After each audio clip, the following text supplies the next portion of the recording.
Dans le cadre des Journées du patrimoine à Genève, s'est déroulé à Lancy le festival Swiss Historic Park à la ferme de Saint-Georges. Ainsi, du 9 au 11 septembre, la ferme et ses alentours ont été le théâtre de reconstitutions, d'affrontements et d'épreuves entre combattants. Le Swiss Historic Park, en fin de compte, c'est la première année qu'on le fait au niveau de la fête du patrimoine historique suisse. Et le but, c'est de faire connaître à la population genevoise l'histoire suisse à travers la reconstitution ludique. Les différentes activités qui auront lieu aujourd'hui, ça consiste à différents campements de différentes époques. Donc ça commence des Celtes, des Romains, en passant par la période médiévale. Et ensuite, on a la période de l'Empire napoléonien avec les voltigeurs, le 3e voltigeur qui était l'un des régiments au service de Napoléon Bonaparte. On va trouver des démonstrations de combats de différentes époques. On pourra assister à des combats grandeur nature avec les Helvètes et les Romains. On peut assister à différents spectacles. Il y aura le spectacle sur la dernière sorcière de Genève. De nombreux spécialistes en histoire suisse se sont réunis pour l'occasion afin d'approcher au plus près la réalité de l'époque. Là, on a eu deux groupes de l'archéologie expérimentale. L'une, c'était une groupe de recherche de l'Université de Lausanne, de l'archéologie de Lausanne, Cladio. Et l'autre était une groupe d'archéologie expérimentale, Genva, qui est située ici à Genève et en lien étroit avec l'Université de Genève.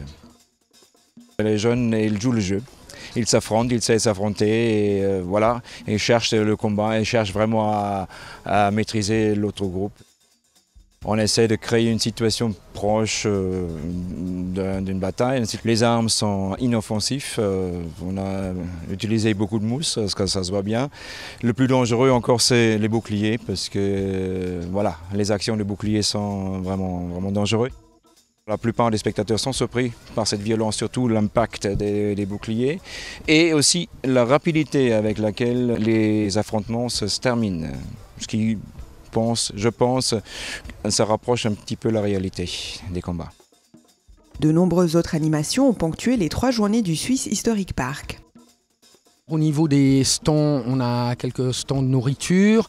Nous avons le stand Les Bières des Murailles, qui est bien entendu la bière genevoise que beaucoup de monde connaît.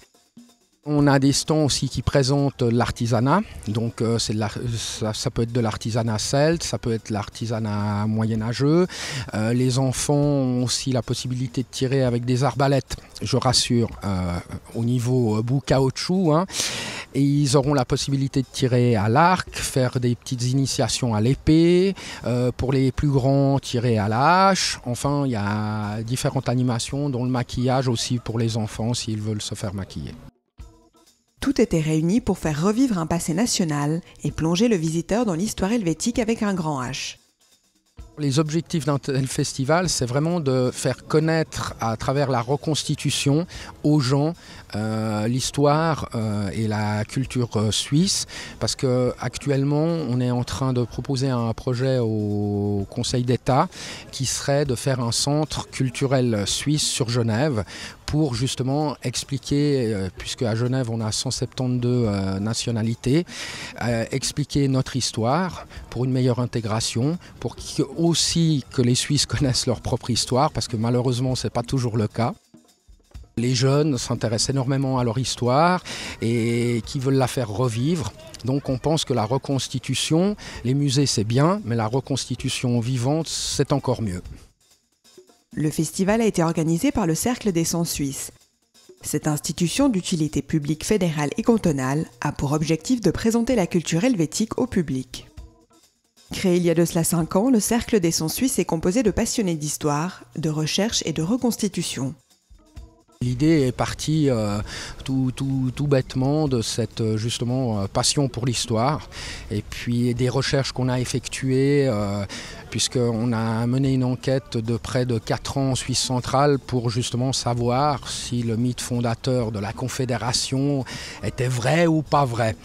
C'est vrai qu'on nous dit toujours c'est un mythe, ça n'a jamais existé. Alors on s'est dit on va aller vérifier, c'est ce qu'on a fait pendant 4 ans en Suisse centrale.